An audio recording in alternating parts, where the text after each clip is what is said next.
أعوذ بالله من الشيطان الرجيم. ألم تر كيف فعل ربك بعاد إرم ذات العماد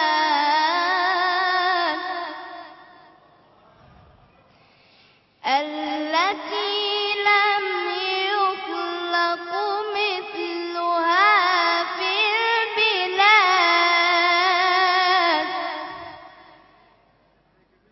وثمود الذين جابوا الصخر بالواد. إن الحمد لله نحمده ونستعينه ونستغفره ونعوذ بالله من شرور أنفسنا ومن سيئات أعمالنا. من يهده الله فلا مضل له ومن يضلل فلا هادي له. وأشهد أن لا إله إلا الله وحده لا شريك له وأشهد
இதுக்கெல்லாம் முன்னுரிமை வழங்க முடியாது.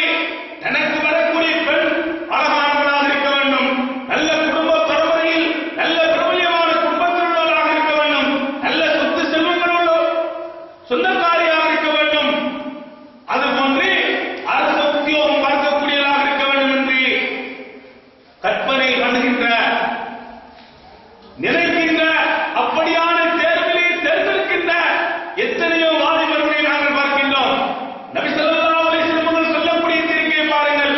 சுன்கவுல் மர்ஆலி அர்பயின், ஒரு பெண் 4 காரணங்களுக்காக திருமணம் பேசப்படுகின்றாள், திருமணம் முடிக்கப்படுகின்றாள்.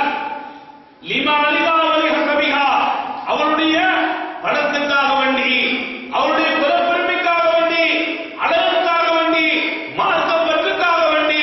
எனவே நீ மார்க்கப்பட்டுள்ள பெண்ணை தேர்ந்தெடுத்து திருமணம் முடித்துக் கொள்ளி வெற்றியடைவாய் என்ற செய்தி அல்லாஹ்வின் தூதர் ஸல்லல்லாஹு அலைஹி வஸல்லம் சொல்லி காட்டுகிறார்கள். வரக்கூடிய பெண் மார்க்கப்பட்டுள்ளதா என்று பார்க்க முடியாது. காலுக்கு இவ்வளவு வேண்டும், கைக்கு இவ்வளவு வேண்டும், காணி வேண்டும், பூமி வேண்டும் என்று அடம் பிடிப்பவர்கள் ஏராளம் ஏராளம். இப்படிப்பட்டவர்கள் அல்லாஹ்வை பயந்து கொள்ளட்டும், அல்லாஹ்வுடைய தண்டனை அஞ்சிக் கொள்ளட்டும். அதுபோன்றுதான் குடும்ப வாழ்க்கைக்கு நுழைவதற்கு முன்பு ஒவ்வொரு பெண்ணும் தனக்கு வரக்கூடிய கணவன் சாலிகானவனாக இருக்க வேண்டும், மார்க்கப்பட்டுள்ளவராக இருக்க வேண்டும். இந்த விஷயத்திற்கு ஒவ்வொரு பெண்ணும் முன்னுரிமை கொடுக்க வேண்டும் என்ற செய்தி இஸ்லாமிய மார்க்கம் சொல்லித் தருகின்றது. எனவே இது நீங்கள் பிள்ளைகளுக்கு செய்ய வேண்டிய முதலாவது கடமையாக இஸ்லாமிய மார்க்கம் சொல்லித் தருகின்றது. அதாவது கட்டடத்தின் அடித்தளம் அது உறுதியாக இருக்கும் என்று சொன்னார், அது பலமாக இருக்கும் என்று சொன்னால், அதற்கு மேலால் ஒன்றல்ல பல மாடிகளை எங்களால் கட்ட முடியும். அந்த அடித்தளம் அது சரியாக அமையவில்லை என்று சொன்னால் எவ்வளவு மாடிகள் கட்டினாலும் அது நிலைத்து உறுதியாக இருக்காது, அது சரிவை காணும், அது இடிந்து விடும்.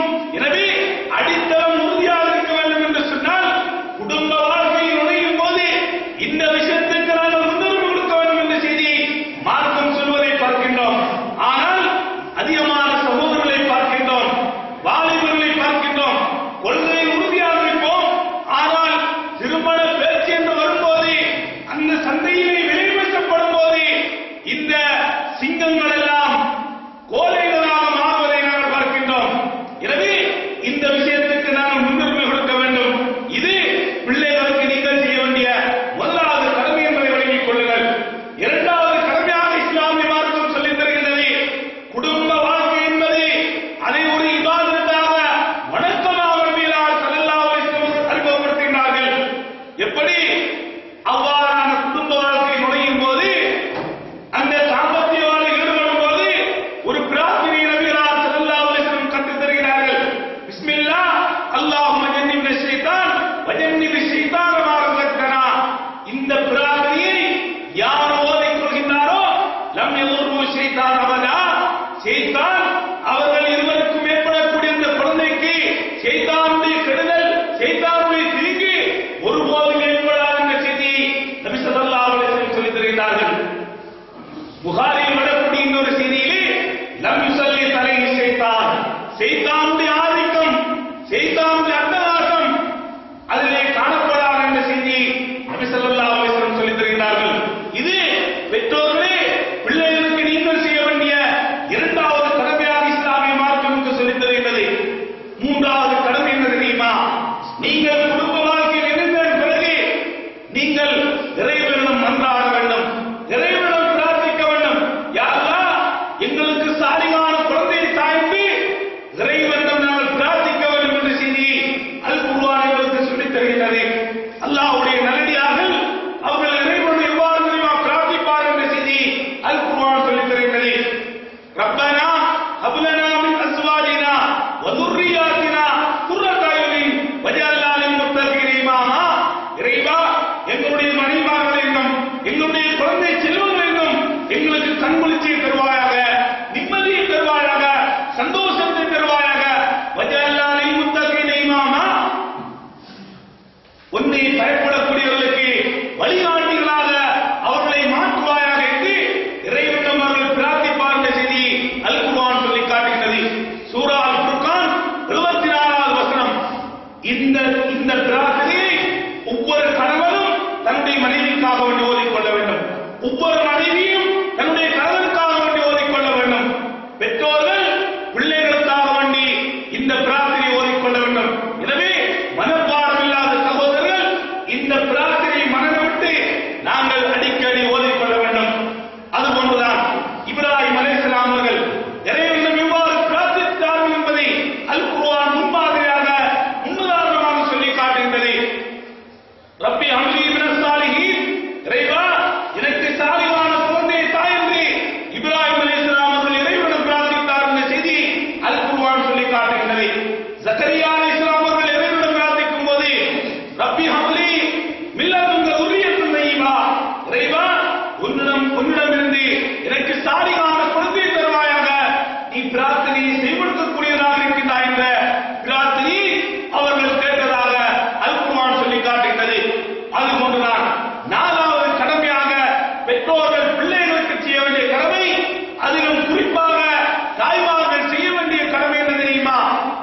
கர்ப்பிணியாக இருக்கும் போது, பிள்ளையை வயிற்றிலே சுமந்து இருக்கும் போது அவர்கள் வைத்தியரித்த வழிகாட்டலை சொல்லித் தருகின்றாரோ, வைத்தியரித்த அறிவுறுத்தல் வழங்குகின்றாரோ அதன் பிரகாரம் நடந்து கொள்ள வேண்டும்.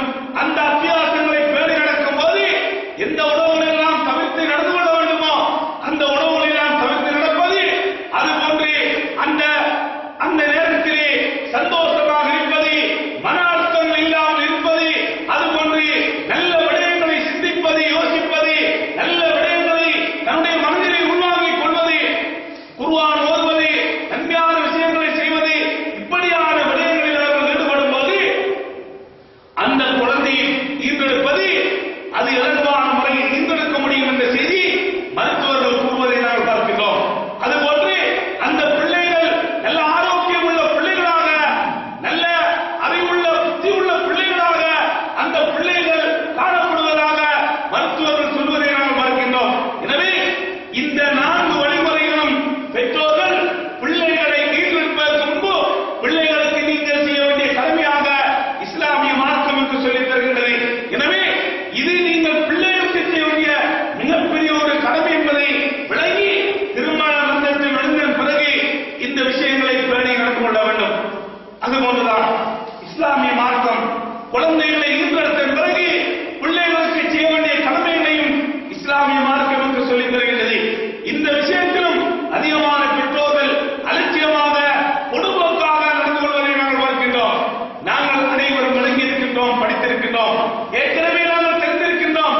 பிள்ளைகளை ஈன்றெடுத்த பிறகு பிள்ளைகளுக்கு அந்த தகுதி செய்வது, 7வது நாள் பெயர் சூட்டுவது, அதுபோன்று அந்த பிள்ளையுடைய தலைமுடியை வளைப்பது, இப்படி இந்த அகீகா கொடுப்பது, இந்த விஷயங்களை எல்லாம் நாங்கள் விளங்கி இருக்கின்றோம். அதை பிள்ளை வந்து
இஸ்லாமிய மார்க்கம் எமக்கு பிள்ளைகளுக்கு செய்ய வேண்டிய கடமைகளில் இன்னும் ஒரு கடமை எமக்கு சொல்லித் தருகிறது.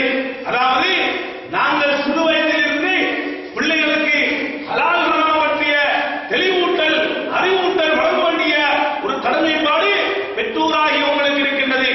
நீங்கள் உழைத்து வருகின்ற, நீங்கள் சம்பாதிக்கின்ற சம்பாத்தியம் அது ஹலாலானதாக தூய்மையாக இருக்க வேண்டும். அதுபோன்று பிள்ளைகளுக்கு நீங்கள் ஹலால் ஹராம் பற்றிய பரிசோதனை சிறுவராயத்திலிருந்து அவர்களுக்கு இந்த விஷயத்தை நீங்கள் ஊட்ட வேண்டும்.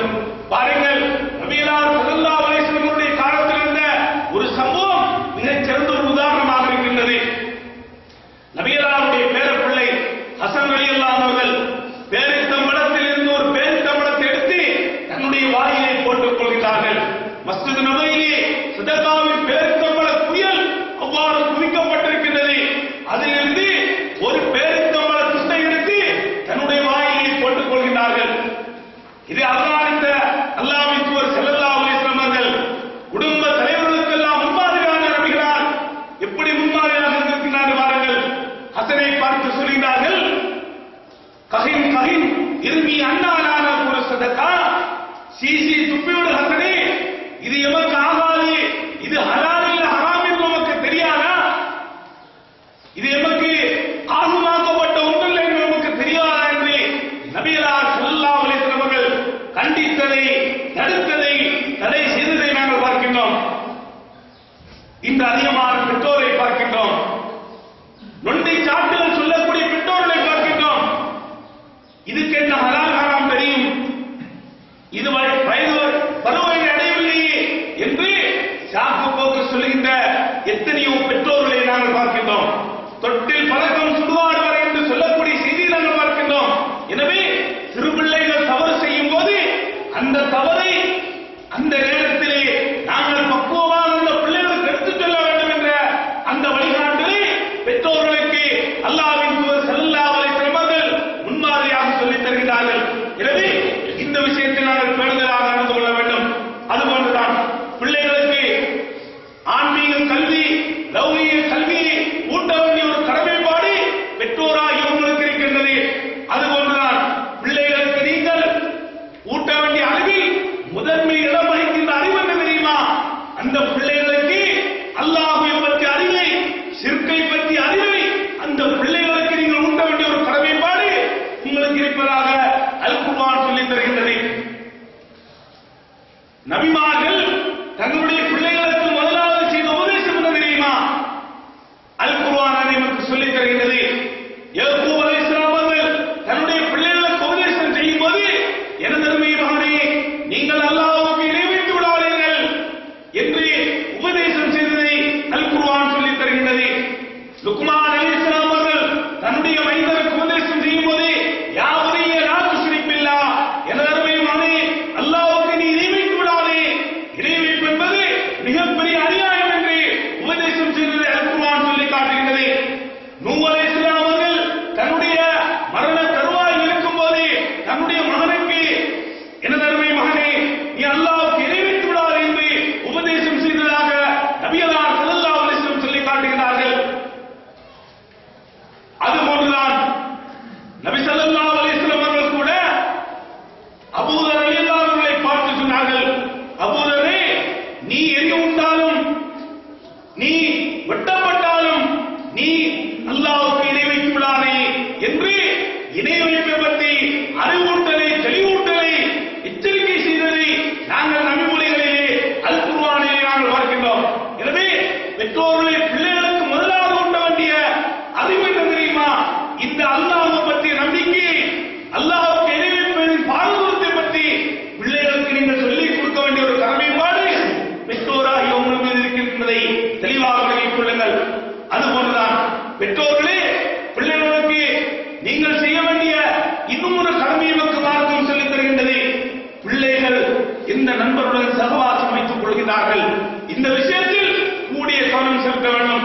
என்னுடைய பிள்ளை இங்கே போகின்றான், யாருடன் செல்கின்றான், எப்போது வீட்டை நோக்கி வருகின்றான், இந்த விஷயத்தில் நீங்கள் அலட்சியமாக பொதுபோக்காக நடந்து கொள்ள முடியாது. இந்த அதிகமான பெற்றோர்களை பார்க்கின்றோம். இந்த விஷயத்தில் நிகழ்வு தன்மையுடன் நடந்து கொள்வதன் மூலமாக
அதை பற்றி விளக்க வேண்டிய அவசியம் இல்லை. கெட்ட நண்பர்களுக்கு உதாரணமாக எப்படி ஓமானம் சொல்கிறார்கள் என்று பாருங்கள்.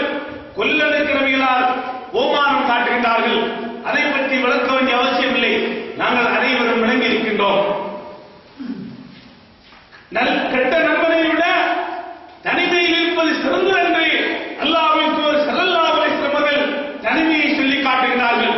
எனவே எங்களுடைய பிள்ளைகளுடன் சேரக்கூடிய நண்பர்கள் மோசமான வழிக்கு செல்கிறார்களா, கெட்ட வழிக்கு செல்கிறார்களா, தீய நடத்தைகளில் ஈடுபடுகிறார்களா, அவ்வாறு ஈடுபடுகிறார்கள் என்று சொன்னால் அந்த பிள்ளைகளை கூப்பிட்டு அந்த பெற்றோர்களே நண்பர்களை உங்களுடைய பிள்ளைகளை வளர்த்து அன்பாக பண்பாக அந்த பிள்ளைகளுக்கு அவருடைய பார்வையை விளக்கி காட்டுங்கள்.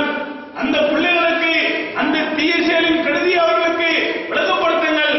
அன்பாக இரக்கமாக நீங்கள் உணர்த்தும் போது பிள்ளைகளுடைய உள்ளத்திலே ஆழமாக பதிந்துவிடும்.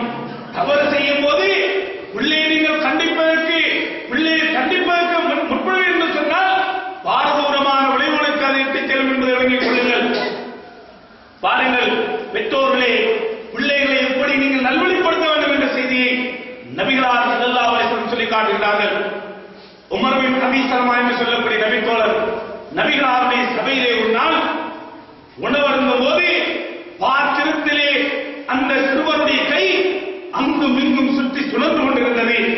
இதை அவதானித்த நபிகளார் ஸல்லல்லாஹு அலைஹி வஸல்லம் அவர்கள் அன்பாக பண்பாக அந்த சிறியவனை கூப்பிட்டு விழிச்சு சொல்லினார்கள், யா குலாம் சம்மில்லா, சிறியவனே நீ சாப்பிடுவதற்கு முன்பு அல்லாஹ்வுடைய திருநாமத்தை கூறு, பிஸ்மில்லா சொல்லி, பகுல் பியமீனிக, நீ சாப்பிடும் போது உன்னுடைய வலது கரத்தினால் சாப்பிடு, பகுல் மிம்மா எலீக, உனக்கு எது பக்கத்தில் இருக்கின்றதோ அதனை எடுத்து நீ பரிமாறு என்ற செய்தியை சொல்லி காட்டினார்கள். பாருங்கள் இந்த நபித்தோழர் சொல்லக்கூடிய செய்தியை பாருங்கள்.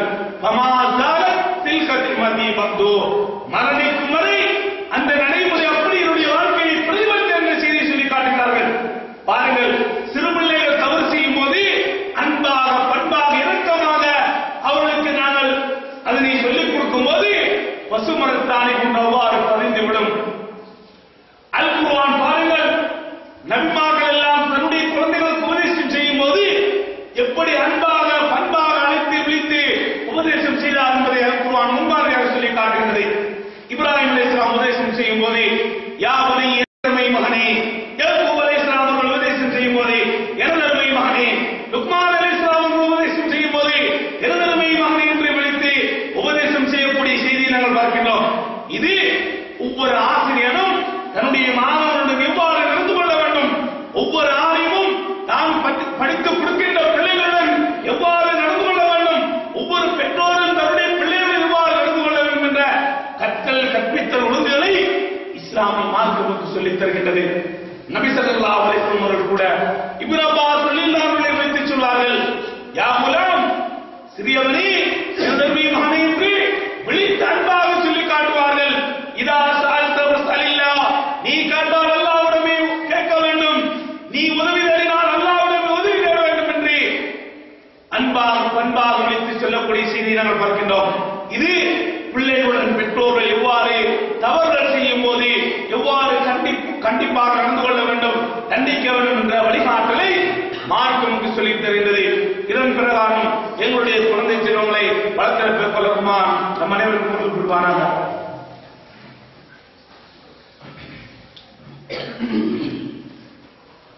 அல்ஹம்துலில்லாஹ் வஸ்ஸலாத்து வஸ்ஸலாமு அலா ரசூலில்லாஹ் அல்ஹம்துலில்லாஹ் மாபாத். அன்பின் இஸ்லாமிய சகோதரர்களே, அல்லாஹ் நல்லடியார்களே, அதுபோன்றுதான் பிள்ளைகளுக்கு நாங்கள் அகீதா கொள்கை பற்றிய விளக்கத்தை பிள்ளைகளுக்கு நாங்கள் ஊட்ட வேண்டும் என்ற செய்தியை நாங்கள் பார்த்தோம். அதுபோன்றுதான் பிள்ளைகள் அந்த பருவை அடையும் போது பிள்ளைகளுக்கு தொழுகை சம்பந்தமான வலியுறுத்தலை நாங்கள் அந்த கடமை அவர்களுக்கு ஏவ வேண்டிய ஒரு கடமைப்பாடு பெற்றோராகிய உங்களுக்கு இருக்கின்றது. அல் குர்ஆன் சொல்வதை பாருங்கள். அல்லாஹ் நபியை பார்த்து சொல்கிறான், நபியே உம்முடைய குடும்பத்தாரை தொழுகையை கொண்டு ஏவுகிறார் என்று சொல்கிறான்.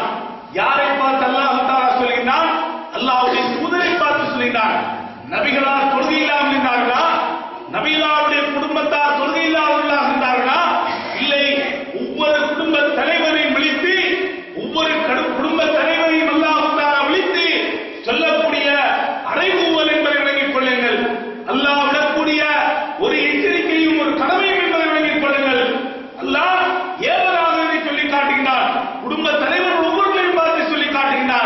நபி ஸல்லல்லாஹு அலைஹி வஸல்லம் சொல்கிறார்கள், உங்களுடைய குழந்தைகள் 10 வயதை அடையும் போது 7 வயதை அடையும் போது நீங்கள் தொழுமாறு ஏவுங்கள். 10 வயதை அடைந்தும் தொழவில்லையா அவர்களை லேசாக கண்டித்தாவது தொழுகையை பயிற்றுவீங்கள். வஃபர்ரிகு பைனஹும் பில் மவாஜி. அவர்கள் 10 வயதை அடைந்து விட்டார்களா, ஒரு தாய்க்கு பிறந்த பிள்ளைகளாக இருக்கலாம், ஆண் பிள்ளைகளை வேறாக பெண் பிள்ளைகளை வேறாக நீங்கள் படுக்க வையுங்கள் என்ற அழகான கலாச்சாரத்தை இஸ்லாமிய மார்க்கம் நமக்கு அறிமுகப்படுத்துகின்றது. ஒரு தாய்க்கு பிறந்த பிள்ளைகளாக இருக்கலாம், ஆனால் இவ்வாறுதான் இந்த நடைமுறை பேணப்பட வேண்டும் என்ற செய்தியை மார்க்கம் நமக்கு சொல்லித் தருகிறது என்பதை பெற்றோர்களே மனதிலே ஆழமாக வைத்துக் கொள்ளுங்கள். அதுபோன்றுதான் பிள்ளைகளுக்கு நீங்கள் நல்ல பண்பாடுகளை, நல்ல குணாதிசயங்களை அவர்களுக்கு நீங்கள் ஊட்ட வேண்டும் என்ற செய்தியும் அல் குர்ஆன் நமக்கு சொல்லித் தருகின்றது. சூரா லுக்மானை புரட்டி பாருங்கள். அந்த சூறாவிலே அல்லாஹ் தஆலா ஒரு சாலிகான மனிதர் லுக்மான் அலைஹிஸ்ஸலாம் அவர்கள் தன்னுடைய மகனுக்கு என்ன உபதேசம் செய்தார், எப்படி ஒரு தந்தை தன்னுடைய பிள்ளைகளை வழிநடத்த வேண்டும், எப்படி வளர்த்தெடுக்க வேண்டும் என்ற அழகான வழிகாட்டல் அந்த சூறாவிலே சொல்லப்பட்டிருப்பதை நாங்கள் பார்க்கின்றோம். ஒவ்வொரு பெற்றோரும் அதை அடிக்கடி வாசித்துக் கொள்ள வேண்டும். அல் குர்ஆன் நல்ல பண்பாடுகளை பற்றி சொல்கின்றது. நீங்கள் பிள்ளைகளுக்கு தொழுகையை கொண்டு ஏவுங்கள், அதுபோன்று தவா பணியிலே ஈடுபடுமாறு பிள்ளைகளுக்கு ஏவுங்கள், சமூக சேவை பணியிலே ஈடுபடுவதற்கு பிள்ளைகளை நீங்கள் தூண்டுங்கள் என்று மார்க்கமுக்கு சொல்லித் தருவதை நாங்கள் பார்க்கின்றோம். அதிகமான பெற்றோரை பார்ப்போம், பொது வேலைகள் என்று சொன்னால் நீ அதில் ஈடுபடாதே, அது உனக்கு தேவையில்லாத விஷயம் என்று பிள்ளைகளை அடக்கி ஒடுக்கின்ற பெற்றோர்களை நாங்கள் பார்க்கின்றோம். எனவே இவ்வாறான விடயங்களை அல் குர்ஆன் நமக்கு சொல்லித் தருவதை பார்க்கின்றோம். அதுபோன்றுதான் நல்ல பண்பாடுகளை பற்றி சொல்லித் தருகின்றது. கொடுத்த வாக்குறுதியை நிறைவேற்றுவது, அதுபோன்று அறிவில்லாத விஷயத்தை பேசுவதை விட்டு தடுத்து கொள்வது, அதுபோன்று பெருமை, ஆணவம், அகங்காரம் கொண்டு தெரிவதை விட்டு தடுக்கின்றது. இவ்வாறான பண்பாடுகள் பிள்ளைகள் அணிகலன்களாக அணிந்து கொள்ளக்கூடாத தீய குணங்களாக மார்க்கம் அறிமுகப்படுத்துகின்றது. நன்மையான விஷயங்களிலே ஒருவர் இன்னொருவருக்கு பரஸ்பரம் புரிந்து அடிப்படையில் நடந்து கொள்வது, உதவித்தாசியாக நடந்து கொள்வது, அதுபோன்று பொய் பேசுவதை விட்டும் தவிர்த்து கொள்வது, இப்படி மார்க்கமுக்கு நல்ல காரியங்களை, நல்ல பழக்க வழக்கங்களை பிள்ளைகளுக்கு கூட்டுமாறு சொல்லி காட்டுகின்றது. அதுபோன்று கெட்ட வழக்கங்களை விட்டும் பிள்ளைகளை தவிர்த்து ஒதுங்கி நடந்து கொள்ளுமாறு மார்க்கமுக்கு சொல்லித் தருகின்றது. இந்த விஷயங்களை பிள்ளைகள் கூட்ட வேண்டிய ஒரு கடமைப்பாடு பெற்றோராகி உங்களுக்கு இருக்கின்றது. பிள்ளைகளை சிறு வயதிலிருந்து நீங்கள் பழக்குங்கள். பெரியோர்களை மதிக்கின்ற, ஆசான்களை மதிக்கின்ற, படித்து தருகின்ற ஆளுங்களை மதிக்கின்ற அந்த பண்பாடுகளை சிறு வயதிலிருந்து பிள்ளைகளுக்கு நீங்கள் கூட்டுங்கள். அதுபோன்றுதான் பிள்ளைகள் பருவவயதை அடையும் போது பிள்ளைகளுக்கு நீங்கள் அவர்களுக்கான அந்த கடமைகளை சொல்லிக் கொடுக்க வேண்டிய, ஆண் பிள்ளைகள் என்று சொன்னால் அவர்களுக்கான கடமைகள், பெண் பிள்ளைகள் என்று சொன்னால் அவர்களுக்கான அந்த கடமைகள், இவைகளை பற்றி சொல்லிக் கொடுக்க வேண்டிய ஒரு கடமைப்பாடு பெற்றோராகி உங்களுக்கு இருக்கின்றது. அதுபோன்றுதான் பிள்ளைகள் தவறு செய்யும் போது ஆத்திரப்படுகின்ற, ஆவேசப்படுகின்ற, அந்த ஆத்திரத்திலும் ஆவேசத்திலும் பிள்ளைகளை பதுவா செய்கின்ற, திட்டுகின்ற, சபிக்கின்ற தாய்மார்களை, பெற்றோர்களை நாங்கள் பார்க்கின்றோம். எனவே இந்த விஷயத்தில் மென்மையாக நடந்து கொள்ள வேண்டும். பிள்ளைகள் என்று சொன்னால் அவர்கள் துடி உள்ளவர்கள் தான், அவர்கள் இவ்வாறான குடும்பத்தினர்களில் ஈடுபடக்கூடியவர்கள் தான். எனவே அப்படியான நேரங்களிலே நாங்கள் மென்மையான போக்குகளை கடைபிடிக்க வேண்டுமே தவிர இவ்வாறான சபிப்பது, அவர்களை சாபமிடுவது, அவர்களை ஏசுவது, இப்படியான விடயங்களிலே பெற்றோராகி நீங்கள் ஈடுபடக்கூடாது. அல் குர்ஆன் முதலாவது கலீஃபா அபூபக்கர் ரலியல்லாஹு அன்ஹு அவர்கள் தன்னுடைய பிள்ளையுடன் எவ்வாறு நடந்து கொண்டார் என்ற செய்தி முன்னதாரணமாக சொல்லி காட்டுகின்றது. வாஸ்லிஹி ஃபீ துர்ரியத்தி, இறைவா எனக்காக வேண்டி என்னுடைய குழந்தைகளை சீர்படுத்துவாயாக என்று அபூபக்கர் ரலியல்லாஹு அன்ஹு அவர்கள் தன்னுடைய மகன் விஷயத்தில் இறைவனிடம் பிரார்த்தித்ததை அல்லாஹ் தஆலா ஞாபகப்படுத்தி காட்டுகின்றான். அதுபோன்றுதான் பிள்ளைகளுடன் இரக்கமாக, அன்பாக நாங்கள் நடந்து கொள்ள வேண்டும் என்ற செய்தியை மார்க்கம் நமக்கு சொல்லித் தருகின்றது. பிள்ளைகளை கொஞ்சுவது, பிள்ளைகளை முத்தமிடுவது, பிள்ளைகளுடன் நாங்கள் ஒன்றாக இருப்பது, இதை மார்க்கம் ஒரு வழக்கமாக, இபாதத்தாக சொல்லித் தருகின்றது. அதிகமான பெற்றோர்களை பார்க்கிறோம். பிள்ளைகள் 3 வயதை தாண்டிவிட்ட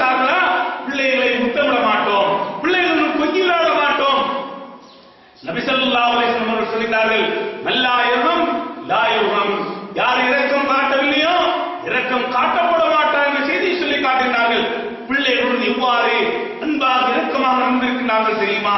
நபிகளார் தொழுகையில் கூட தன்னுடைய பேர பிள்ளைகளை தூக்கிக் கொண்டு தோளிலே வைத்து தொழுகக்கூடிய தொழுக சம்பவங்களை புகாரியிலே நாங்கள் பார்க்கிறோம். ஒரு நாள் ஹசன் ரலியல்லாஹு அன்ஹுவை நபிகளார் முத்தமிடுகின்றார்கள். பக்கத்திலே அக்ராவின் ஹாரிஸ் என்று சொல்லக்கூடிய ஒரு கிராமப்புறத்து அரபி அமர்ந்திருக்கின்றார். ஆச்சரியப்படுகின்றார், அதிசயப்படுகின்றார். அல்லாஹ்வின் தூதரே, இன்னலி அஸர்து மினல் அம்னா, எனக்கு 10 குழந்தைகள் இருக்கின்றது. அல்லாஹ்வின் தூதரே, எந்த குழந்தை நான் முத்தமிட்டேன் என்று செய்தியை சொல்லி காட்டினார்கள். நபிகளார் சொல்லிட்டார்கள், உரத்த துணியில் நபிகளார் சொல்லி காட்டினார்கள், உன்னுடைய உள்ளத்திலிருந்து இரக்கத்தை, அன்பை, பாசத்தை அல்லாஹ் பிடுங்கி எடுத்ததற்கு நான் பொறுப்பாக இருக்கவா, அதுக்கு நான் பொறுப்பாக இருக்கவா என்று நபிகளார் ஸல்லல்லாஹு அலைஹி வஸல்லம் அவர்கள் உரத்த துணியில் அந்த நபித்தோழரை பார்த்து அந்த செய்தியை நாங்கள் பார்க்கிறோம். எனவே சிறு பிள்ளைகள் இரக்கமாக, அன்பாக, பண்பாக நடந்து கொள்ள வேண்டும் என்ற அந்த வழிகாட்டலை மார்க்கம் நமக்கு சொல்லித் தருகின்றது. எனவே நாங்கள் மார்க்கம் சொல்லித் தந்த பிரகாரம் எங்களுடைய குழந்தைகளை நாங்கள் வளர்த்திருப்போம் என்று சொன்னால் நிச்சயமாக, சத்தியமாக அந்த பிள்ளைகள் இந்த உலகத்திலும் மறுவுலக